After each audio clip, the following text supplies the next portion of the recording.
నమస్కారం రేషియా టీవీ వార్తలకు స్వాగతం. నా పేరు సుమలత. వార్తల ముందుగా హెడ్లైన్స్.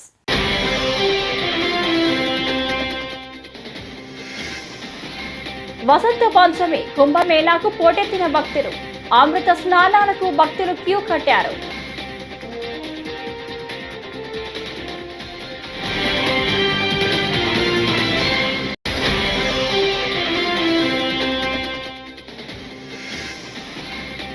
విమర్శలతో కాలం గడిపితే వైకాపాకు ఆ 11 సీట్లు కూడా ఉండవేమో రామ్మోహన్ నాయుడు.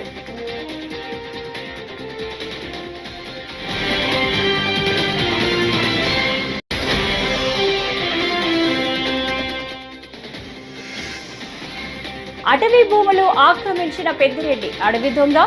జనసేన రాష్ట్ర ప్రధాన కార్యదర్శి నాగబాబు ధ్వజ.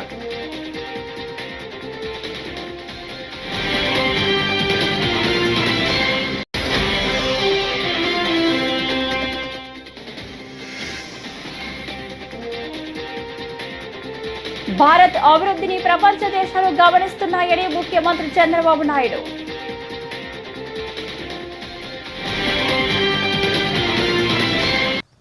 ఇక డీటెయిల్స్ చూస్తే మహాకుంభమేళాలో ఇవాళ వసంత పంచమి సందర్భంగా అమృత స్నానాలకు భక్తులు క్యూ కట్టారు. సోమవారం తెల్లవారుజాము నుంచే త్రివేణి సంగమంలో పెద్ద ఎత్తున భక్తులు పుణ్యస్నానాలు చేస్తున్నారు. వసంత పంచమిని పురస్కరించుకొని సోమవారం 4 కోట్ల నుంచి 6 కోట్ల మంది జనం రానున్నట్లు అధికారులు అంచనా వేస్తున్నారు. మౌని అమావాస్య రోజున చోటు చేసుకున్న తొక్కిసలాట ఘటన నేపథ్యంలో కుంభమేళా ప్రాంతంలో భద్రతను మరింత పటిష్టం చేశారు.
భారత్ అభివృద్ధిని ప్రపంచ దేశాలు గమనిస్తున్నాయని ముఖ్యమంత్రి చంద్రబాబు నాయుడు అన్నారు. సోమవారం మీడియాతో మాట్లాడుతూ ఏఐ సాంకేతికతలో భారత్ ముందు వరుసలో ఉందన్నారు. వికసిత్ భారత్ లక్ష్యంగా కేంద్ర బడ్జెట్ ఉందని అన్నారు. ప్రపంచ దేశాల్లో భారత్ పేరు మారుమోగుతుందని తెలిపారు. ఫుడ్ సెక్యూరిటీని గ్లోబల్ హబ్గా భారత్ మారబోతుందని వెల్లడించారు. ఎంఎస్ఎంఈ పాలసీకి గేమ్ చేంజింగ్గా భారత్ మారనుందని పేర్కొన్నారు. భారత్లో భారీ పెట్టుబడులకు పారిశ్రామికవేత్తలు వస్తున్నారని 2047 నాటికి అభివృద్ధి చెందిన దేశంగా భారత్ అవతరించబోతుందని అన్నారు. MSME yesterday what she mentioned, it is a game changer as on today globally. Indians are doing extremely well. If you see here, first mover advantage in technology, demographic dividend.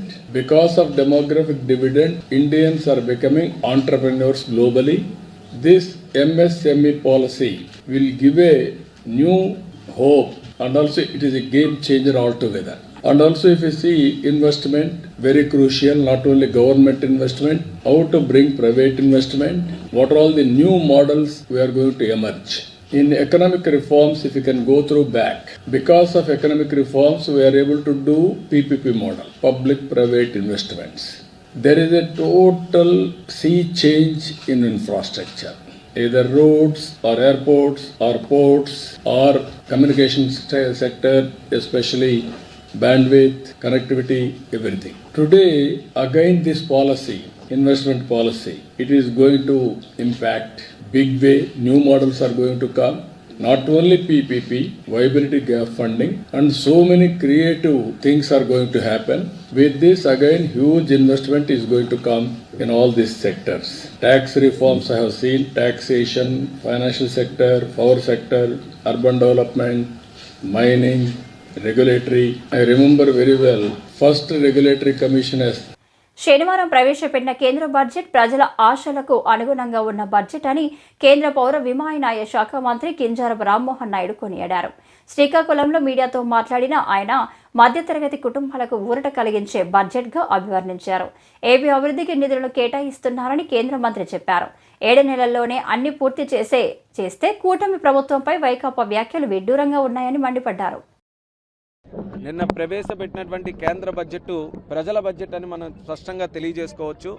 12 లక్షల వరకు ఆదాయం ఉన్నటువంటి వ్యక్తులందరికీ కూడా, ముఖ్యంగా మధ్యతరగతి కుటుంబాలు, మధ్యతరగతి వర్గం ఎవరైతే ఉన్నారో వాళ్ళందరికీ కూడా ఊరట కల్పించేలా నో ఇన్కమ్ ట్యాక్స్ స్లాబ్ తీసుకొని రావడం అనేది ఒక చరిత్రాత్మకమైనటువంటి నిర్ణయం. అటువంటి నిర్ణయం, సాహసోపేతమైనటువంటి నిర్ణయం తీసుకున్నటువంటి ప్రధానమంత్రి గారికి, ఆర్థిక మంత్రి నిర్మలా సీతారామన్ గారికి ప్రత్యేకమైనటువంటి ధన్యవాదాలు దేశ ప్రజల తరపున తెలియజేసుకుంటున్నాను. ఎన్నో సంవత్సరాల నుంచి మధ్యతరగతి వర్గం వారికి ఉన్నటువంటి కోరికని ఈ యొక్క కేంద్ర ప్రభుత్వం ఈరోజు నెరవేర్చింది. అలాగే ఆంధ్రప్రదేశ్ రాష్ట్రానికి సంబంధించి గతంలో కూడా చెప్పాం, 7 నెలల్లో డబుల్ ఇంజిన్ సర్కార్ తాలూకా కార్యక్రమాల వల్ల విశాఖ స్టీల్ ప్లాంట్కి సుమారు 10,500 కోట్లు, రైల్వే జోన్కి శంకుస్థాపన, అలాగే పోలవరం ప్రాజెక్టుకి 12,300 కోట్లు, అలాగే అమరావతి ప్రాజెక్టుకి సుమారు 31,000 కోట్లు, అలాగే 2 నోడ్లు, ఓర్వకల్లు కొప్పర్తి నోడ్లు, క్రిస్ నోడు, ఇలా చాలా కార్యక్రమాలకి కేంద్ర ప్రభుత్వం మనకి సహకరిస్తూ నిధులు కూడా మంజూరు చేయడం జరిగింది. నిన్న జరిగినటువంటి బడ్జెట్లో కొత్త స్కీమ్స్ను కూడా కొన్ని పెట్టారు. జల్ జీవన్ మిషన్ గత ప్రభుత్వం చేసినటువంటి అరాచకాల వల్ల ఎక్కడా సరైనటువంటి పైప్ లైన్ కానీ స్కీమ్ కానీ చేయలేకపోయాం. చంద్రబాబు నాయుడు గారు వచ్చిన తర్వాత రివ్యూ చేశారు. సుమారు 15,000 కోట్ల రూపాయలు కేంద్రం ఇచ్చిన తర్వాత కూడా ఒక్క ప్రోగ్రామ్ చేసుకోలేకపోయామని మళ్ళీ కేంద్రం మీద ఒత్తిడి తీసుకొని వచ్చి ప్రెషర్ పెట్టారు. ఏమని? ఎక్స్టెన్షన్ చేయండి, 2025కే కాదు మరొక 3 years ఎక్స్టెన్షన్ చేయండి అని అన్నారు. నిన్న బడ్జెట్లో చూసాం, కేంద్ర మంత్రి గారు చెప్పారు, ఆర్థిక మంత్రి గారు 3 years కూడా ఎక్స్టెన్షన్ చేశామని. అది ఆంధ్రప్రదేశ్ రాష్ట్రానికి చాలా మంచి కార్యక్రమంగా నేను భావిస్తున్నాను. అలాగే ఎన్నో స్కీమ్స్ రైతులకి సంబంధించి కానీ. పులిచెర్ల మండలం మంగళంపేటలో మాజీ మంత్రి పుంగనూరు ఎమ్మెల్యే పెద్దిరెడ్డి రామచంద్రారెడ్డి 75 ఎకరాల అటవీ భూమి ఆక్రమించి అందులో విలాసవంతమైన భవనం నిర్మించుకున్నారని జనసేన రాష్ట్ర ప్రధాన కార్యదర్శి నాగబాబు ధ్వజమెత్తారు. ఎర్రచందనం అక్రమ రవాణాకు మార్కెటింగ్ శాఖ నిధులతో రోడ్డు నిర్మించుకున్నారని ఆరోపించారు. వైకాపా 5 ఏళ్ల పాలనలో అన్ని శాఖల్లో 2 లక్షల కోట్లు అక్రమ ఆస్తులు కూడబెట్టుకున్నారని, ఇది రాష్ట్ర బడ్జెట్నే మించిపోయిందని ఎద్దేవా చేశారు. పెద్దిరెడ్డి అక్రమాల గురించి కొంచెం మాట్లాడుకుందాం. అంటే నేను రాయలసీమకి ఎలక్షన్ క్యాంపెయిన్కి ఓన్లీ తిరుపతి వరకే వచ్చాను, ఒకసారి కలిగిరి దాకా వచ్చాను. ఆ తర్వాత రావడానికి నాకు అవకాశం దొరక నేను పవన్ కళ్యాణ్ గారి పిఠాపురం నియోజకవర్గంలో పనిచేయాల్సి వచ్చింది. అయితే చాలా మంది ఇది చెప్పారండి, పెద్దిరెడ్డి మీరు చాలా భయపడతారండి మనోళ్ళందరూ, చాలా మంది కొంచెం మీరు జాగ్రత్త. పెద్దిరెడ్డి కదయా, వాళ్ళ నాయకుడు జగన్మోహన్ రెడ్డి కదయా, వాళ్ళ నాన్న రాజశేఖర రెడ్డి కదా, న్యాయంగా ధర్మంగా ముందుకు వెళ్ళేటువంటి గొప్ప నాయకుడు పవన్ కళ్యాణ్ గారి నాయకత్వంలో పనిచేస్తున్న మాకు, అలాంటి నాయకుడి నాయకత్వంలో ప్రయాణించే మాకు పెద్దిరెడ్డి గారు కదా ఏ సుబ్బారెడ్డి ఒప్పించినట్టు. సో మీ పెద్దిరెడ్డి అక్రమాల గురించి ఇక్కడ అంతా స్టేజ్ మీద ఉన్న చాలా మంది ఉన్నారు, మా జన సైనికులు వీరమహిళలు అందరూ. అలాగే ఇక్కడ ఉన్న ఏ రాయి రప్ప చెట్టు పుట్ట కదిలినా సరే ఈ పెద్దిరెడ్డి అక్రమాలు ఎన్ని దారుణాలు చేశారు ప్రతి ఒక్కరు చెప్పారు. లాస్ట్ టైం వచ్చినప్పుడు చెప్పారు, అయినా ఒకసారి మీకు గుర్తు అన్నీ ఉన్నాయి. రాయలసీమ మొత్తం మీద దాదాపు 23 ఎకరాల భూమిని దోచుకున్నాడు ఈ పెద్దిరెడ్డి. ఆయన దోచుకున్న భూముల రికార్డులు లేకుండా తన అనుచరులతో మదనపల్లి తహసీల్దార్ కార్యాలయంలో ఫైల్స్ దగ్ధం చేయించారు. తగలబడిన ఫైల్స్ చాలా వరకు 22A కింద ఉన్న ప్రభుత్వ భూములకు సంబంధించిన డాక్యుమెంట్లు ఉందని సిఐడి అధికారులు నిర్ధారించారు. పుంగనూరు పాడి రైతులు నిలువ చదువులమ్మ జన్మదినం వసంత పంచమి వేడుకలతో నిర్మల్ జిల్లా బాసరలోని శ్రీ జ్ఞాన సరస్వతి ఆలయానికి భక్తులు పోటెత్తారు. అమ్మవారి నామస్మరణతో మారుమోగుతుంది. తెల్లవారుజామున నుంచే పలువురు తల్లిదండ్రులు తమ చిన్నారులకు అక్షరాభ్యాసాలు చేయించారు. అనంతరం అమ్మవారి దర్శనం కోసం భక్తులు బారులు తీరారు.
నెల్లూరు రూరల్ ఎమ్మెల్యే కోటంరెడ్డి శ్రీధర్ రెడ్డితో తనకు విభేదాలు వచ్చినట్లు కొందరు చేస్తున్న దుష్ప్రచారాన్ని మంత్రి నారాయణ ఖండించారు.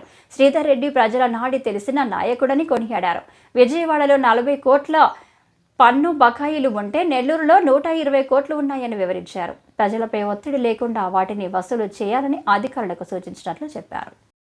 మీరు మాట్లాడేది శ్రీధర్ రెడ్డి ఎమ్మెల్యే శ్రీధర్ రెడ్డి గురించి. శ్రీధర్ రెడ్డి గారు 3 సార్లు ఎమ్మెల్యే, చాలా అనుభవం ఉన్నవాడు, ప్రజల నాడి తెలిసినవాడు. ఒక్కసారిగా అది గెలిచింది, 3 సార్లు కంటిన్యూస్ గెలిచాడు. అతను ప్రజలకు అనుగుణంగానే చేస్తాడు. అయితే అధికారులు కూడా వాళ్ళ చట్టాలకు అనుగుణంగా చేస్తారు. ఇప్పుడు కూడా దాన్ని వయా మీడియంగా ప్రజల నిరుపేదలకు ఇబ్బంది లేకుండా చేయాలి. నేను కమిషనర్ గారితో కూడా చెప్పాను. ఇప్పుడు ఏదైతే బోర్డు పెట్టారో అలా పోయేసి మరీ రూల్ పొజిషన్ కాకుండా మీరు 1, 2, 3 సార్లు వాళ్ళకి చెప్పండి. వాళ్ళని ఇబ్బంది పెట్టకుండా కట్టించాల్సింది కట్టించుకోండి, ఏదైనా చేయండి. ప్రజలకి ప్రత్యేకంగా నిరుపేదలకు యాక్చువల్గా ఇబ్బంది లేకుండా చేయమని చాలా క్లియర్గా చెప్పాను. శ్రీధర్ రెడ్డి చెప్పిన దాంట్లో కూడా తప్పు లేదు. నేను కమిషనర్ గారితో మాట్లాడా. టౌన్ ప్లానింగ్ డైరెక్టర్కి ఇక్కడ ఎవరైతే టౌన్ ప్లాన్ చేస్తున్నారో వాళ్ళకి, నుడా వాళ్ళకి, టౌన్ ప్లానింగ్ డైరెక్టర్కి నేను నిన్న కాన్ఫరెన్స్ తీసుకొని చెప్పాను. ప్రజలకు ఇబ్బంది పెట్టద్దు, ఎమ్మెల్యేలకి చెప్పండి రూల్ పొజిషను, వాళ్ళని కూడా ఇబ్బంది పెట్టద్దు. ఎందుకంటే మళ్ళీ ఎలక్షన్లో గెలవాలంటే ప్రజలు ఓటేయాలి.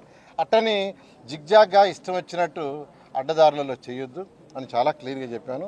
నేను శ్రీధర్ రెడ్డితో నిన్న కూడా మాట్లాడాను, ఇవాళ కూడా మాట్లాడుతున్నా. ఖచ్చితంగా ఆయనకున్న అనుభవం ప్రజల నాటి తెలుసు ఆయనకి. దానికి తగ్గట్టుగా at the same time rules రెగ్యులేషన్స్లో ఏదన్నా ఇబ్బంది ఉంటే ఆ రూల్స్ రెగ్యులేషన్లో చట్టంలోనే మార్పు తీసుకొస్తాం. శ్రీధర్ రెడ్డికి నారాయణకి అయిపోయింది వారని వారి రోజు మాట్లాడుకుంటున్నాం. రోజు ఉదయం సాయంకాలం మాట్లాడుకుంటున్నాం. ఇప్పుడు ఆయనకి లోకల్గా ప్రాబ్లం వచ్చినప్పుడు ఎత్తుతాడు, తప్పులేదు. 175 మంది ఎమ్మెల్యేలు అంటే 175 ఎమ్మెల్యేలు నెక్స్ట్ టైం గెలవాలనుకుంటారు, ప్రజలకు అనుగుణంగా చేయాలనుకుంటారు. రూల్స్ రెగ్యులేషన్లో ఏదైనా తేడా వస్తే వాయిస్ రైజ్ చేస్తారు, తప్పులేదు. మంత్రులు ఉండేది ఏంటంటే మంత్రులు, ముఖ్యమంత్రి, క్యాబినెట్ ఉండేది దేనికంటే ప్రజలకు అనుగుణంగా అవసరమైతే రూల్స్ రెగ్యులేషన్స్ మార్చడం. నేను ఎందుకు మార్చాను? 18 రూల్స్ మార్చాను. భారతదేశంలో ఎక్కడా లేని విధంగా ఆంధ్రప్రదేశ్లో చేశాం. ఈ ఏడాది కేంద్ర బడ్జెట్లో రాష్ట్రానికి తీరని అన్యాయం జరిగిందని, ఒక్క గురజాడ పేరు ప్రస్తావన తప్ప రాష్ట్రానికి ఒరిగింది శూన్యమని శాసన మండలి విపక్ష నేత బొత్స సత్యనారాయణ ధ్వజమెత్తారు. పోలవరం ప్రాజెక్టు ఎత్తు తగ్గిస్తున్నారన్న ఆయన అది బడ్జెట్ నిధుల కేటాయింపులో స్పష్టమైందని చెప్పారు. అదే జరిగితే ఉత్తరాంధ్ర రాయలసీమకు తీవ్ర నష్టం జరుగుతుందని స్పష్టం చేశారు. అయినా సీఎం చంద్రబాబు పవన్ కళ్యాణ్ స్వాగతించడం దారుణమని చెప్పారు. ఒక ఆశ్చర్యమైన విషయం ఏంటంటే మహాకవి గురజాడ గారిని బడ్జెట్ ప్రసంగంలో కేంద్ర ఆర్థిక మంత్రి గారు మాట్లాడుతూ ఆయన పేరుని వారు తలుచుకోవడం అనేది మనందరికీ కూడా ఒక గర్వకారణం. దేశం అంటే మట్టి కాదు, దేశం అంటే మనుషులే. అదే వరబడిలో సైమల్టేనియస్గా చూసుకుంటే ఆ మహాకవి పుట్టిన ఈ ప్రాంతంలో బడ్జెట్లో నిరాశ నిస్పృహలు కనిపించాయి. ఈ బడ్జెట్ వల్ల ఈ రాష్ట్ర ప్రాంతంలో ఉన్న ప్రజలకు ఏ ప్రయోజనము కలుగుతుంది అనేది ప్రత్యేకమైన ప్రయోజనం ఏందనేది కనిపించలే. ప్రత్యేకమైన వరుణ్ ఎందుకంటే నేను అండర్లైన్ చేస్తానంటే ప్రత్యేకమైన ఎందుకంటే ఇవాళ ఉన్న దేశంలో ఉన్న ఎన్డీఏ ప్రభుత్వం ఈ రాష్ట్రంలో వచ్చి ఎన్డీఏ కూటమి ప్రభుత్వం. ఈ నేపథ్యంలో దేశంలో చూస్తే ముఖ్యంగా 12 మంది పార్లమెంట్ సభ్యులున్న బీహార్లో ఉన్న నితీష్ కుమార్ ప్రభుత్వంతోనే, అలాగే 16 మంది సభ్యులున్న తెలుగుదేశం పార్టీ అండదండలతో ఇవాళ ఈ ప్రభుత్వం దేశంలో ఉంది. న్యాచురల్గా బడ్జెట్ అన్నప్పుడు దేశ ప్రజలు అందరి తాలూకా అన్ని రాష్ట్రాల తాలూకా ప్రయోజనాలని చూడటం అనేది అవసరం, అది సహజం కూడా. ఏ వ్యక్తి అయినా కదా ఆలోచించాలి. కానీ స్వార్థం కూడా ఉంటుంది. మా మీద ఆధారపడిన ప్రభుత్వాలు ఉన్నాయి, సో కాబట్టి మాకు ఏదైనా ఒక ప్రత్యేకమైన ప్రాధాన్యత కల్పించుకొని తెచ్చుకోవాలనే ఒక ఆతృత, ఒక అవకాశాన్ని పొందుపుచ్చుకోవడం అనేది ప్రజాస్వామ్య రాజకీయాల సాహసం. అన్నమయ్య జిల్లాలోని సంబేపల్లిలో ముఖ్యమంత్రి చంద్రబాబు పర్యటించారు. ఈ సందర్భంగా ఐటీ ఉద్యోగులతో నిర్వహించిన ముఖాముఖి మాట్లాడారు. ఐటీ ఉద్యోగులపై పలువురు వైకాపా నాయకులు విమర్శలు చేశారు. ఆ వ్యాఖ్యలకు మంత్రి మండిపల్లె రామ్ ప్రసాద్ రెడ్డి ఘాటుగా స్పందించారు. దేశంలోని పలు రాష్ట్రాల్లో ఐటీ ఉద్యోగాలు సాధించిన యువత తమకు వచ్చే వేతనాలలో కొంత స్వగ్రామాల బాగు కోసం ఖర్చు పెడుతున్నారంటే సంతోషించాల్సింది పోయి వారిపై కూడా విమర్శలు చేయడం తగదన్నారు. రాయచూటి గురించి వరాల జల్లు కురిపించలేదని చెప్పి ఆయన చాలా నిరుత్సాహంలో ఉన్నాడు. 15 సంవత్సరాలుగా ఒక గుండ్రా యాకట్టు భుజాల మీద చెయ్యేస్తా ఎమ్మెల్యేగా పనిచేసినావు. నువ్వు ఏం వరాలు కురిపించావో ఒకసారి చెప్పాలా. నీ నాయకుడు ముఖ్యమంత్రిగా 5 సంవత్సరాలు ఉన్నాడు. మీరు రాయచూటి ప్రాంతానికి ఏం చేసినారో అడుగుతున్నాం. ఈ రోజు ఛాలెంజ్ చేసి చెప్తున్నాం. మరొక్కసారి ప్రభుత్వం ఏర్పాటు 8 నెలలు అయింది. ఎప్పుడూ లేని విధంగా రాయచోటి నియోజకవర్గంలో 45 కోట్ల రూపాయలతో సీసీ రోడ్ల నిర్మాణం చేపట్టాం. అలాగే రాష్ట్రం అంతా వరదలు వచ్చి కొట్టుకొని పోతా అంటే ఈ ప్రాంతంలో నీళ్లు లేకుంటే 15 కోట్ల రూపాయలు ఇచ్చి బోర్లు వేసి నీళ్లు ఇవ్వడం జరిగింది. అలాగే గుంతలు పడిన రోడ్లతో నిన్న మా నాయకుడు కూడా చెప్పారు, ఆ రోడ్ల పైన పయనించాలంటే డెలివరీ కానీ గర్భవతులు ఎవరైనా ఉన్నారు వాళ్ళు పోతే కూడా డెలివరీ అయ్యే పరిస్థితులు అంతంత గుంతలు ఉంటే అట్లాంటి దగ్గర కూడా రాయచోటి నియోజకవర్గానికి అతి ఎక్కువగా 6.3 కోట్ల రూపాయలు ఇక్కడ తీసుకొని రావడం జరిగింది. అలాగే social welfare, BC welfare, tribal welfare, hostels రిపేర్లకు 3.5 కోట్ల రూపాయలు వెచ్చించడం జరిగింది. ఎండోన్మెంట్ డిపార్ట్మెంట్లలో ఫండ్స్ వచ్చినాయి, ఇరిగేషన్ లో ఫండ్స్ వస్తాయి. అలాగే ఏదైతే మన 6 మండలాలు కరువు తీర్చేదానికి, తాగునీరు సౌకర్యం కల్పించేదానికి ఏదైతే సెంట్రల్ స్కీమ్ ఉందో అమృత్ ధార అనే స్కీమ్, అలాగే జల్ జీవన్ మిషన్ కింద 280 కోట్లు కేటాయించి టెండర్ కూడా పిలవడం జరిగింది. కళ్ళు లేని కబోది. నిజంగా రాయచోటి నియోజకవర్గం గురించి నీకు ప్రేమ ఉంటే ఒకసారి లిస్టు తీయవలసిందిగా కోరుకుంటున్నా. అలాగే శ్రీనివాసపురం రిజర్వాయర్ గురించి మాట్లాడే హక్కు లేదు నీకు. ఐఎంఏ నంద్యాల ఉదయానంద క్యాన్సర్ ఆసుపత్రి మహిళా వైద్య విభాగం సంయుక్త నిర్వహణలో మంగళవారం ప్రపంచ క్యాన్సర్ నివారణ దినోత్సవాన్ని నిర్వహిస్తున్నట్లు సోమవారం ఐఎంఏ రాష్ట్ర మాజీ అధ్యక్షుడు డాక్టర్ రవికృష్ణ తెలిపారు. ఈ సందర్భంగా నంద్యాల పట్టణంలో క్యాన్సర్ నివారణ అవగాహన ర్యాలీ నిర్వహిస్తున్నట్లు తెలిపారు. ఫిబ్రవరి 4వ తేదీ ప్రపంచ క్యాన్సర్ దినోత్సవం సందర్భంగా Indian medical association IMA Nandyal మహిళా విభాగం, ఉదయానంద క్యాన్సర్ ఆసుపత్రి సంయుక్తంగా ప్రజల క్యాన్సర్ అవగాహన కార్యక్రమాలని అనేకం నిర్వహించడం జరుగుతోంది. అందులో భాగంగా ఉదయానంద ఆసుపత్రి నుండి కలెక్టర్ ఆఫీస్ వరకు రేపు ఉదయం అంటే ఫిబ్రవరి 4వ తేదీ ఉదయం 8 గంటలకి ప్రజా క్యాన్సర్ అవగాహన ర్యాలీని నిర్వహించడం జరుగుతోంది. మంత్రివర్యులు ఎన్ఎండి ఫరూక్ గారు ముఖ్య అతిథిగా ఈ ర్యాలీని ప్రారంభిస్తారు. అదేవిధంగా ప్రజల అవగాహన కోసం కరపత్రాల విడుదల కార్యక్రమం కూడా చేసి కరపత్రాలను పంపిణీ చేయడం జరుగుతుంది. టౌన్ హాల్లో ఉదయం 10 గంటల నుండి ఉదయానంద ఆసుపత్రికి చెందిన పింక్ బస్సులో ఈ క్యాన్సర్ సంబంధించినటువంటి పరీక్షలు కొన్ని ఉచితంగా కొన్ని రాయితీతో చేయడం జరుగుతోంది. ఈ పింక్ బస్సులో ప్రత్యేకించి క్యాన్సర్ చికిత్సకు సంబంధించినటువంటి బస్ ఇది ఉదయానంద ఆసుపత్రిది. గర్భాశయ ముఖద్వార ప్యాప్స్మియర్ పరీక్షల్ని ఉచితంగా చేస్తారు మహిళలకి వచ్చిన వారికి. అదేవిధంగా హెచ్పివి వైరస్ అనే దాని ద్వారా ఈ గర్భాశయ ముఖద్వార క్యాన్సర్ వస్తుంది కాబట్టి ఆ వైరస్ ని కనుక్కునే పరీక్ష దాదాపు మామూలుగా 1500 రూపాయలు అవుతుంది. అది 500 రాయితీతో చేస్తున్నారు. అదేవిధంగా రొమ్ము క్యాన్సర్ ని కనిపెట్టే మ్యామోగ్రామ్ పరీక్ష 3000 రూపాయలు విలువ చేసేది 500 రూపాయలకే చేయడం జరుగుతుంది. అదేవిధంగా అవసరమైన వారికి 5000 రూపాయలు విలువ చేసే కోల్పోస్కోప్ పరీక్ష పూర్తి ఉచితంగా కూడా చేస్తారు అవసరమైనటువంటి వారికి. క్యాన్సర్ లక్షణాలు వచ్చిన తర్వాత పరీక్ష చేయించుకోవడం కన్నా హిందూపురం మున్సిపాలిటీ టీడీపీ కైవసం చేసుకున్న విషయం తెలిసిందే. 6వ ward councillor DE Ramesh municipal చైర్మన్గా ఎన్నికయ్యారు. 23 ఓట్ల ఆధిక్యంలో ఆయన గెలిచారు. ఈ సందర్భంగా హిందూపురం ఎమ్మెల్యే బాలకృష్ణ మీడియా సమావేశంలో మాట్లాడారు. గత వైసీపీ పరిపాలనలో కౌన్సిలర్లు విసిగిపోయారన్నారు. ఎన్నికలకు ముందే వైసీపీ కౌన్సిలర్లు టీడీపీ వైపు మొగ్గు చూపడం జరిగిందన్నారు. వైఎస్ఆర్సీపీ పరిపాలన ఉన్నప్పుడు వారి పరిపాలనకు విసిగిపోయిన కౌన్సిలర్లంతా కూడా ఎలక్షన్ కు ముందే కొంతమంది మన పార్టీ తెలుగుదేశం పార్టీ వైపు మొగ్గు చూపడం జరిగింది. వాళ్ళు పార్టీలో రిజైన్ చేసి కౌన్సిలర్ గా వాళ్ళు ఇక్కడ పార్టీలో జాయిన్ అవ్వడం అయింది. తర్వాత ఎన్డీఏ కూటమి ప్రభుత్వం వచ్చాక కూడా కొంతమంది మళ్ళీ పార్టీలోకి జాయిన్ అవ్వడం జరిగింది. కౌన్సిలర్ గా కొనసాగుతున్నారు. పార్టీకి రిజైన్ చేసి వాళ్ళు ఇక్కడ తెలుగుదేశం పార్టీలో మాకు మద్దతు తెలపడం జరిగింది. ఇప్పుడు మన డివి రమేష్ గారు హిందూపూర్ మున్సిపాలిటీకి 22వ చైర్పర్సన్ గా ఎన్నికవ్వడం చాలా సంతోషించేదగ్గ విషయం. అంటే అటు కౌన్సిలర్ వాళ్ళంతా కూడా ఏదో అభివృద్ధి చేసిన అభివృద్ధి ఈ 5 ఏళ్లలో గత 5 ఏళ్లలో ఏమంతా జరిగింది శూన్యం కాబట్టి వాళ్ళు ఇందులో భాగస్వామి పంచుకోవాలి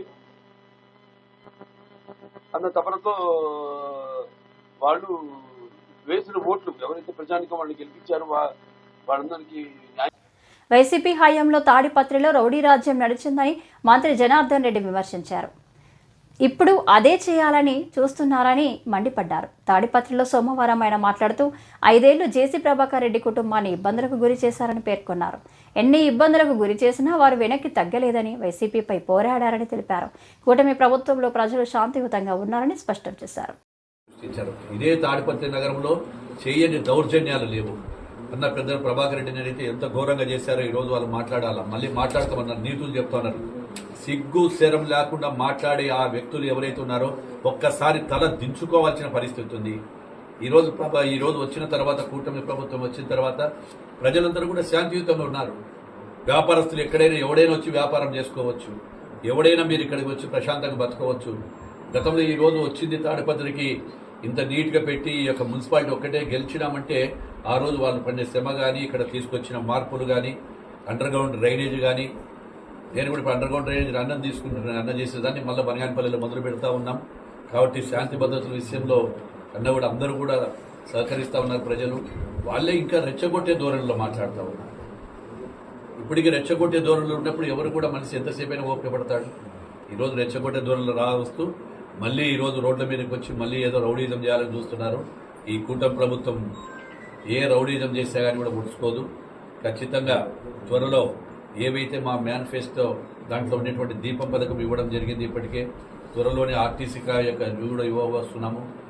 ముఖ్యంగా ఏదైతే అప్రజాస్వామికంగా జరుగుతున్న మున్సిపల్ ఉప ఎన్నికలను తక్షణమే వాయిదా వేయాలని ఎమ్మెల్సీ లేళ్ల అప్పిరెడ్డి డిమాండ్ చేశారు. తాడేపల్లి వైసీపీ కేంద్ర కార్యాలయంలో సోమవారం ఆయన మీడియాతో మాట్లాడారు. మున్సిపల్ కార్పొరేషన్ డిప్యూటీ మేయర్లు, మున్సిపల్ చైర్మన్, వైస్ చైర్మన్ ఎన్నికల్లో టీడీపీ దౌర్జన్యాలపై ఎన్నికల కమిషన్ తక్షణమే స్పందించాలన్నారు. రాష్ట్రమంతటా మున్సిపల్ ఎన్నికల్లో టీడీపీ దౌర్జన్యాలు చేస్తుందన్నారు.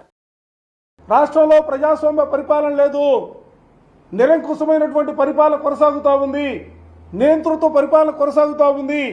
మా కార్పొరేట్లకి, మా కౌన్సిలర్లకి రక్షణ లేనటువంటి పరిస్థితులు ఉన్నాయి. ఎన్నికల కమిషన్ అనేది నిష్పక్షపాతంగా వ్యవహరించాలా. పోలీసులు పేరుకు మాత్రమే 144 అంటారు, 30 యాక్ట్ అంటారు, ఎక్కడా కూడా వాటిని అమలు చేస్తున్నటువంటి పరిస్థితి లేదు.